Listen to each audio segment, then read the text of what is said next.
You're not confused, Margaret. You're just old enough to stop understanding money, my daughter-in-law said with a smile in front of everyone at the family legal meeting. I smiled back. 10 minutes later, no one in that room could look me in the eye. I'm Margaret Whitmore. I'm 68 years old, and until that Tuesday morning, I still believed humiliation only hurt when it happened in private. I had spent most of my life believing that family disagreements belonged behind closed doors. You argued in kitchens. You cried in bedrooms. You protected each other in public, even when things weren't perfect at home. That was how my husband, Thomas, and I raised our son. Or at least I thought we had. The law office sat on the 4th floor of a red brick building in downtown Boston. The elevator smelled faintly of coffee and polished wood. I remember staring at my reflection in the metal doors as they closed. I had worn my navy blue dress that morning, the one with pearl buttons along the sleeves. Thomas always loved that dress. He used to tell me I looked elegant in navy. Funny how certain memories decide to show up when you need them least. Claire had called me 3 days earlier. Her voice had sounded warm, almost sweet.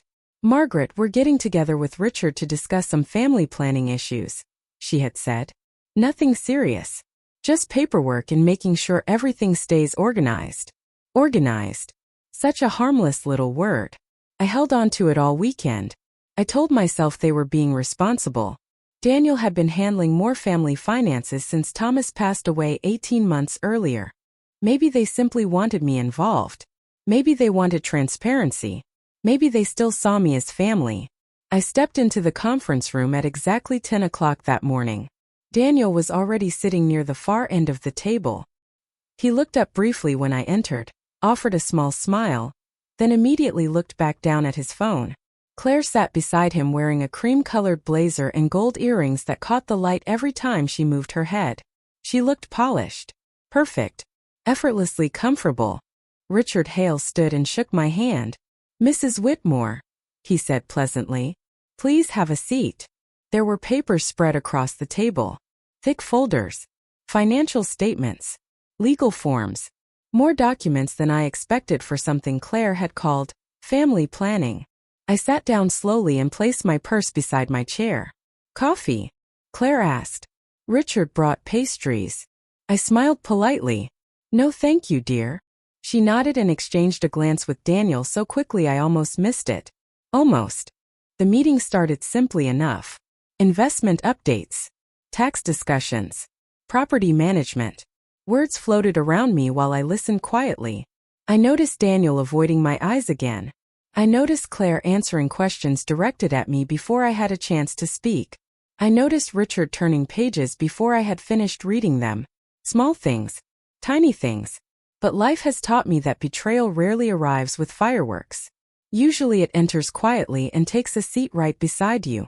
About 20 minutes into the meeting, Richard cleared his throat and slid a packet across the table toward me. "These are recommendations regarding future asset management," he explained. I looked down at the papers. My name sat at the top. Beneath it were paragraphs of legal language I hadn't expected to see. Before I could ask anything, Claire leaned forward with that gentle smile she had perfected over the years. "We just think things might be easier if Daniel and I helped take over some responsibilities," she said softly. Then she looked around the room and laughed lightly. "I mean, let's be honest. Margaret gets overwhelmed with financial things these days." I felt the air change around me. I kept my eyes on Claire as her words settled over the room. Funny how people can wrap something cruel inside a soft voice and somehow make it sound helpful. I looked down at the papers in front of me instead of looking at anyone else. Years ago, I learned that silence reveals more than arguments ever do. People become uncomfortable around silence. They rush to fill it. They explain too much. They tell you exactly who they are if you give them enough room. Richard adjusted his glasses and smiled at me politely. "These changes are very common, Mrs. Whitmore. Families do this all the time. It simply helps avoid complications later on." Later on. Another harmless little phrase. I turned the first page slowly.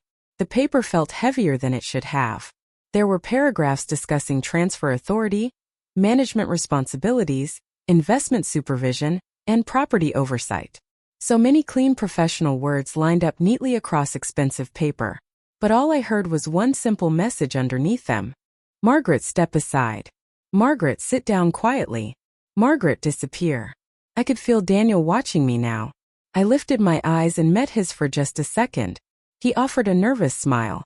It was the same smile he used to give me when he was 10 years old and trying to hide a broken lamp or a bad grade on a report card. Except now he was 42 years old, and whatever he was hiding seemed much bigger than a broken lamp. Mom, he said gently, Claire and I are only thinking about what is best for you. Best for me. I nodded slowly. Of course. Claire leaned back in her chair and crossed her legs. Her earrings caught the sunlight coming through the office windows. Outside, I could see traffic moving below us. People walked along the sidewalks carrying coffee cups and briefcases. Somewhere outside that building, ordinary life continued as if nothing unusual was happening. Funny how your world can start shifting while everyone else keeps walking normally. Managing investments and properties can become stressful, Claire continued. Especially after everything you have been through since Thomas passed. I looked at her. Really looked at her. Her expression stayed perfectly composed. Concerned. Sympathetic. Caring. She had mastered that face years ago. I remembered seeing it at Thanksgiving dinners and birthday parties. I remembered seeing it whenever she corrected me in front of other people. Margaret probably just forgot. Margaret gets tired these days. Margaret does not need to worry about those details. Small comments. Tiny comments. One by one they had slipped past me like drops of rain. A few drops never seem dangerous. You do not notice the storm until you are already standing in it. Richard slid another document toward me. This page concerns property authority, he explained. I stared down at the words and suddenly noticed something that made my stomach feel strangely cold. The Cape Cod summer house was listed. Thomas and I bought that house 26 years ago. We spent every July there. Daniel learned to swim there. We painted the kitchen together one summer after discovering that neither of us had any talent for painting walls straight. I could still picture Thomas standing on the porch every morning holding coffee and watching the ocean. I thought this meeting was about planning, I said quietly. Richard glanced toward Claire. Claire glanced toward Daniel. It lasted only a second, but I saw it. Well, Claire said carefully, some decisions need to happen eventually. I looked back down at the papers. Then I smiled softly. Because for the first time that morning something no longer felt confusing. Something felt deliberate. I kept my smile in place and turned another page even though I had already stopped reading the words. Sometimes understanding people has nothing to do with reading what is written in front of you. Sometimes it is about watching what happens around you. I watched Richard straighten his stack of papers for the third time in less than 5 minutes. I watched Daniel rub his thumb against the edge of his wedding ring. I watched Claire fold her hands together as if she had rehearsed this entire morning 100 times before arriving. People only become nervous when reality starts moving away from the version they prepared for. I rested my fingertips lightly against the paper and looked up at Richard. I am sorry, I said gently. Could you explain something for me? Richard smiled immediately. Of course. If Daniel and Claire are helping manage things, does that mean these properties and accounts become theirs? No, he answered quickly. Not directly. Think of it as assistance. Assistance. Another pretty word. I see. I nodded and looked back down. Then I turned another page. Halfway through the packet, I noticed several highlighted sections. One paragraph discussed transfer permissions involving property decisions. Another discussed authority over maintenance expenses. Another mentioned discretionary actions if cognitive decline became a concern. My eyes stopped moving. Cognitive decline. I read those words twice. Slowly. Very slowly. Then I lifted my head and looked directly at Claire. She smiled at me. Actually smiled. Margaret, she said softly, please do not misunderstand. These are standard precautions. We all know how difficult things can become as people get older. Older. There it was. Not confused. Not emotional. Not grieving. Older. Funny thing about age. People stop seeing your experience and start seeing your birthday instead. I sat quietly for a few seconds. I remembered Daniel at 7 years old, standing in our kitchen crying because he was afraid to sleep during a thunderstorm. I remembered him at 14, asking me to stay up until midnight helping him finish a science project that he forgot about until the last minute. I remembered him at 22, sitting at our dining room table after a painful breakup, asking me if things ever stopped hurting. I had been there for every version of my son, every frightened version, every uncertain version. And now here he sat acting like I had become someone who needed supervision. "Daniel," I said quietly. He looked up immediately. "Did you know this language was included?" He blinked once, then twice. "Mom, His eyes shifted toward Claire. Just for a second, but I saw it. Again. Claire answered before he could. We reviewed everything together. I nodded slowly. Something inside me settled then. Not broke. Not shattered. Settled. Like snow falling onto the ground after a storm finally ends. Because suddenly I understood something that hurt more than anger ever could. Daniel was not leading this conversation. He was following it. I looked down again and turned another page. Then I saw the Cape Cod house listed under future management considerations with possible sale evaluations attached beside it. Sale evaluations. My fingers stopped moving. Thomas built that porch with his own hands. We planted rose bushes beside the driveway 20 years ago. Grace used to chase fireflies there every summer evening. I stared at those words for several seconds before asking one simple question. Who suggested selling the house? And for the first time that morning, nobody answered immediately. Silence has a strange weight to it. People think silence feels empty, but it does not. Sometimes it fills every corner of a room until there is barely any space left to breathe. I sat there waiting while nobody answered my question.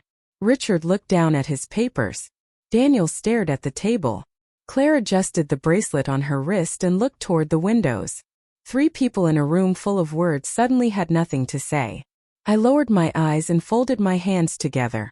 Funny how memory works. It never asks permission before showing up. While the room stayed quiet around me, my mind drifted backward through years I had not thought about in a long time. I remembered the day Daniel and Claire bought their first house. They were short on the down payment by almost $30,000. Daniel had looked embarrassed sitting across from me at my kitchen table. Claire sat beside him holding his hand. "We hate asking for help," Daniel had said quietly. "But we are so close." Thomas and I looked at each other. We did not even need to discuss it. Family helps family. That was always our rule.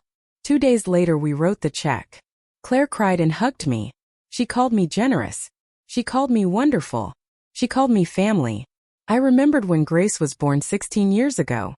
Claire had complications after delivery and needed several weeks of rest. I moved into their home for almost 2 months. I cooked meals. I cleaned bottles. I walked through the living room at 3 o'clock every morning holding a crying baby against my shoulder so Claire and Daniel could sleep. I remember standing beside the kitchen window one winter morning with little Grace asleep in my arms while snow fell outside. Claire came downstairs that morning and smiled at me. "I do not know what we would do without you," she said. I believed her. I remembered birthday parties, school events, dance recitals, soccer games. Every time Daniel called needing help, I showed up. Every time Claire felt overwhelmed, I rearranged my own life to make room for theirs. Thomas used to laugh and tell me that I had never learned how to say no. Maybe he was right. Maybe love had always sounded too much like yes inside my heart. Yes, I will help. Yes, I will come over. Yes, I can watch Grace. Yes, take your time. Yes, do not worry about paying me back. One memory slid into my mind clearer than all the others. 3 years earlier, Claire and I sat together at the Cape Cod house during the 4th of July weekend. The porch lights glowed softly while Grace chased fireflies in the yard. Claire wrapped a blanket around herself and smiled toward the ocean. "This place feels magical," she had said quietly. "One day Daniel and I would love a place like this." I remembered smiling back at her. "Then one day I hope you have one." I thought that was all she meant. I thought she was admiring the view. Funny thing about hindsight. It turns ordinary conversations into warning signs you somehow missed the first time. I slowly looked back up at the people sitting around me now. Suddenly the room felt different. Smaller somehow. Colder. Not because I had discovered some terrible secret hidden in paperwork. No. The truth hurt for a different reason. The truth was that I had spent years believing I was building a family, while someone else had been quietly calculating value. The silence finally broke when a soft vibration echoed against the conference table. First nobody moved. Then I realized the sound had come from my purse beside my chair. I glanced down at it and saw Grace's name glowing on my phone screen. Something in my chest tightened unexpectedly. Grace rarely called during school hours. I looked up at Richard. "Do you mind?" I asked quietly. He gave a polite nod. "Of course." I picked up the phone and saw that the call had already ended. A text message sat beneath it. Just one sentence. Very short. Very simple. I stared at the screen for several seconds before reading it again. "Grandma, please do not sign anything today." I felt my fingers become still around the phone. I did not react. I did not look surprised. Years teach you many things. One of them is that reactions are expensive. Once people see your emotions, they start building around them. I placed my phone back into my purse carefully and folded my hands again. But inside my mind, something had shifted. Grace and I had always been close. Ever since she was little, she had a habit of noticing things other people missed. When she was 8 years old, she once asked me why birds sat on power lines before storms arrived. When she was 11, she asked me why adults smiled at people they did not like. I remember laughing and telling her that some questions become more confusing as you grow older. She looked at me and said, "That seems backward." I thought about that now. Maybe children see truth more clearly because they have not spent years learning how to ignore it. Last month, Grace and I had lunch together after school. We sat at a small diner near her campus, the kind with red booths and milkshakes on the menu. She spent 20 minutes talking about college applications and photography classes while stirring French fries around her plate. Then her expression changed slightly. "Grandma," she said carefully, "do you ever think people change?" I remember smiling at her. "Everybody changes." She looked down at the table. "I mean really change." I asked what she meant, but she shrugged and smiled and changed the subject. At the time I thought nothing of it. Looking back, I wondered what she had almost said. I slowly lifted my eyes and looked around the room again. Claire sat checking something on her tablet now. Daniel stared toward the windows. Richard organized paperwork that suddenly seemed less important than before. None of them knew about the message sitting quietly inside my purse.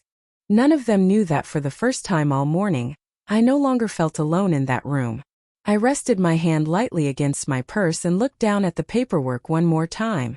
Then another memory returned to me. 2 weeks earlier, Grace stopped by my house unexpectedly on a Sunday afternoon. She stayed only 15 minutes. Long enough for tea and conversation. Long enough to hug me before leaving.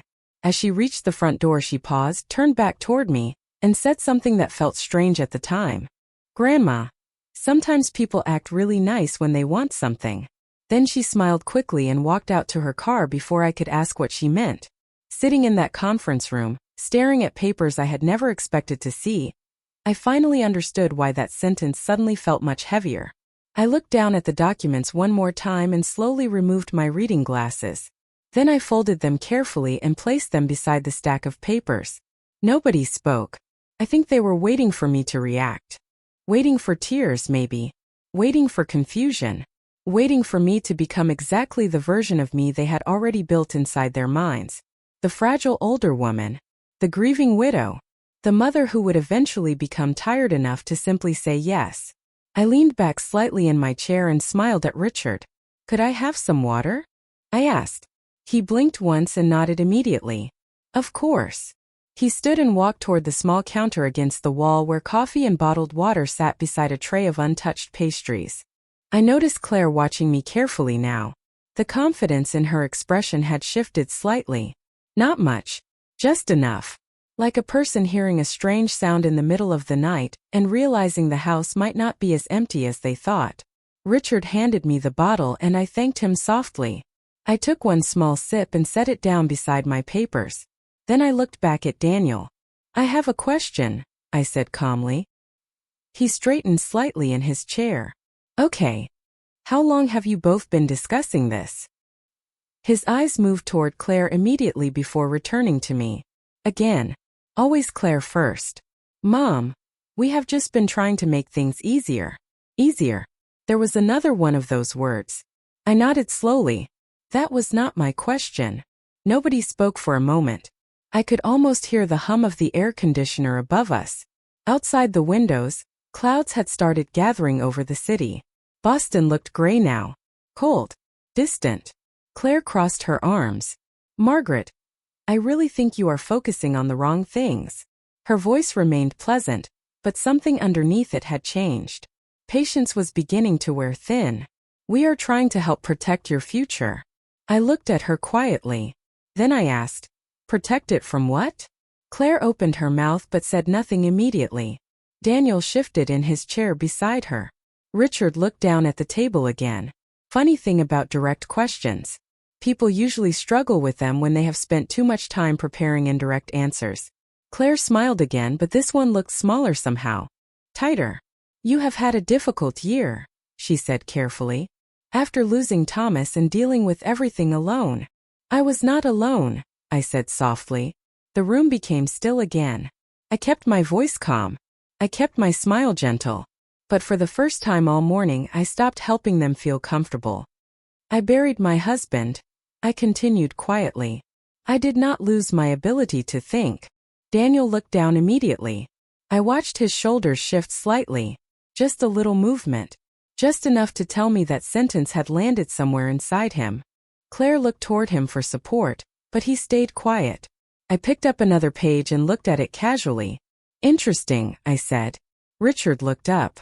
What is? I tapped lightly against the section discussing authority over future property decisions. This wording says decisions can be made if concerns arise regarding judgment and cognitive ability. I looked directly at Claire. Who exactly became concerned about mine? This time I did not see confidence in her face. I saw something much more interesting. Uncertainty. Claire looked at me for a few seconds before speaking again. I noticed something interesting then. Her smile was still there, but it no longer reached her eyes. It sat on her face the way flowers sit on plastic tables at restaurants. Decorative. Artificial. Margaret, she said carefully. Nobody is questioning you personally. I nodded slowly. That is strange. I looked down at the papers again and tapped lightly against the page with one finger. Because these documents seem to question me quite a bit. Richard shifted in his seat. Daniel let out a quiet breath beside her. I had spent years sitting at dinner tables and family gatherings trying to keep everyone comfortable. I changed subjects when conversations became tense. I apologized for things that were not my fault. I softened words before speaking them. I spent years protecting peace. But something felt different now. Not anger. Not revenge. Just clarity. There is a strange calmness that arrives after confusion leaves the room. I looked toward Richard. May I ask another question? Certainly, he said. Who drafted the language regarding concerns over my judgment? Richard hesitated. Very briefly. But long enough. Well, concerns can arise naturally in situations involving long-term planning. I smiled gently. That was not my question either. Nobody spoke. I looked at Daniel again.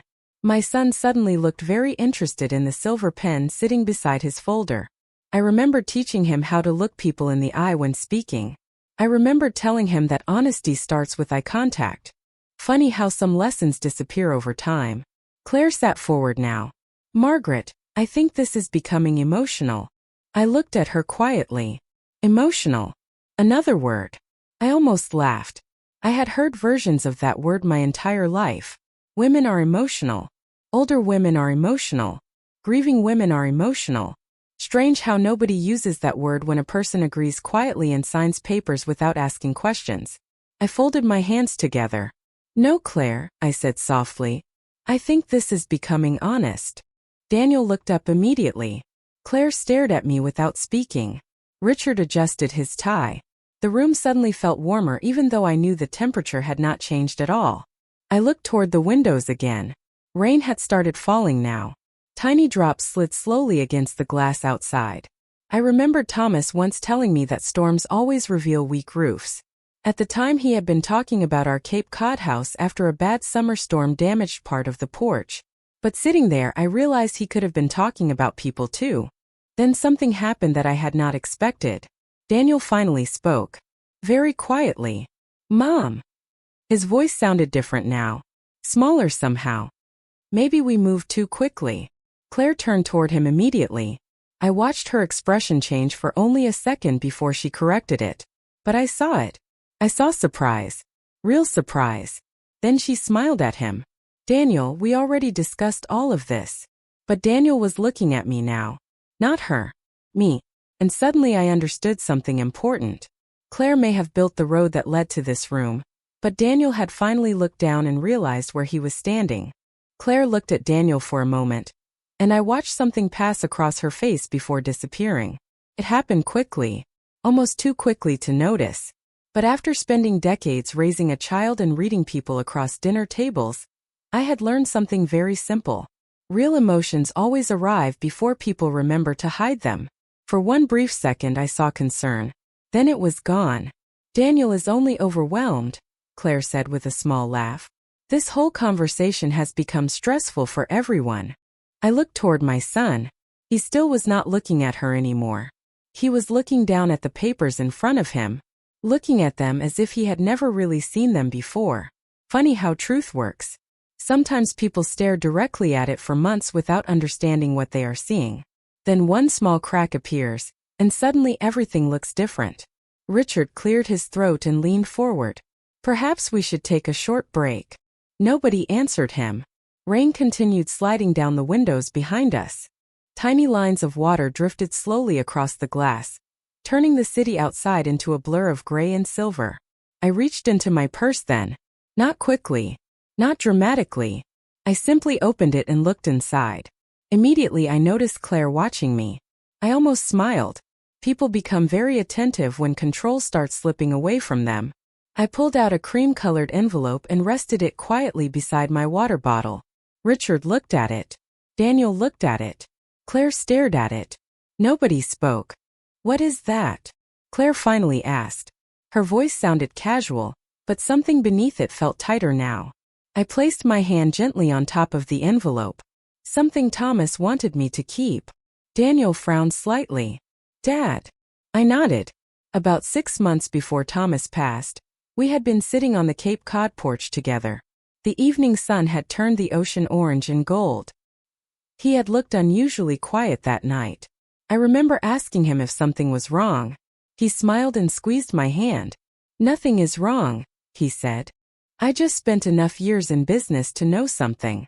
I asked him what he meant. He stared toward the water for a few seconds before answering. People behave differently around things they think they can eventually own. At the time I laughed and told him he sounded paranoid.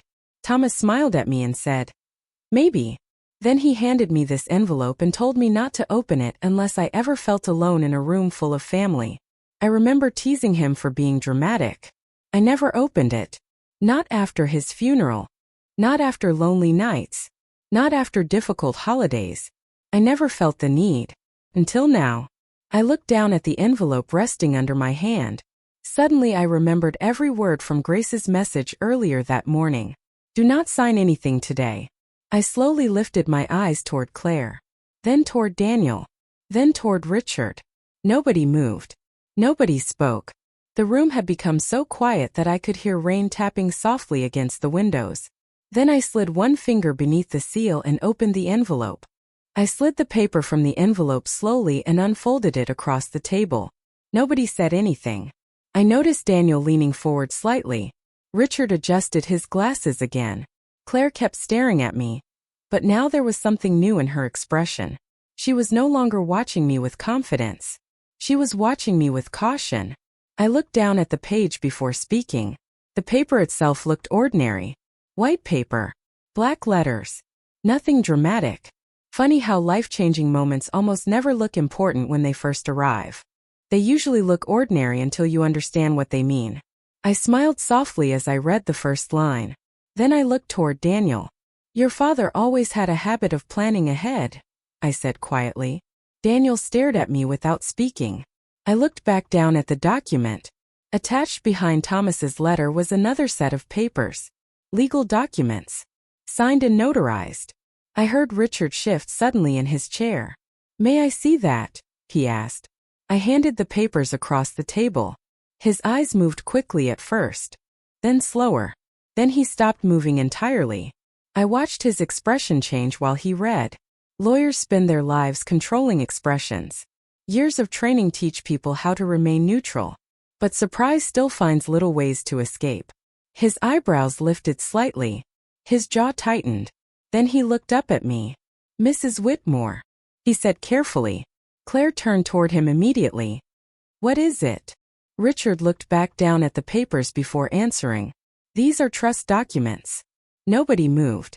I folded my hands quietly and waited. Thomas established an independent family trust almost 11 years ago. Richard continued reading. The room had become perfectly still now. Even the rain outside seemed quieter somehow. The Cape Cod property was transferred into it years ago. Daniel blinked. Claire stared at Richard without saying a word. Several investment accounts were also placed inside the trust structure. Richard turned another page slowly. Then his eyes stopped again. I watched him read the same line twice. Then 3 times. Finally he looked up at me. "There are protective conditions attached." Claire leaned forward. "What conditions?" Richard swallowed lightly before speaking. "Management authority remains solely with Margaret, unless she personally appoints someone." Claire stared at him. "That cannot be right." Richard kept reading. "There is another provision." Nobody breathed. Nobody moved. "Any individual attempting to pressure, manipulate, or improperly influence trust decisions automatically loses future beneficiary consideration." The room disappeared for a second. Not literally. But sometimes silence becomes so complete that everything else simply falls away. I looked toward Daniel first. His face had gone pale. Then I looked toward Claire. Her mouth had parted slightly, but no words came out. No smile. No explanations. No carefully chosen phrases. Nothing. Just silence. Funny thing about silence. Earlier that morning they used it to make me feel small. But silence changes depending on who controls it. I looked down at the papers one final time before folding them carefully and placing them back inside the envelope. Then I lifted my eyes toward everyone sitting around that table and smiled gently. "Thomas always worried too much," I said softly. "Turns out he worried exactly enough."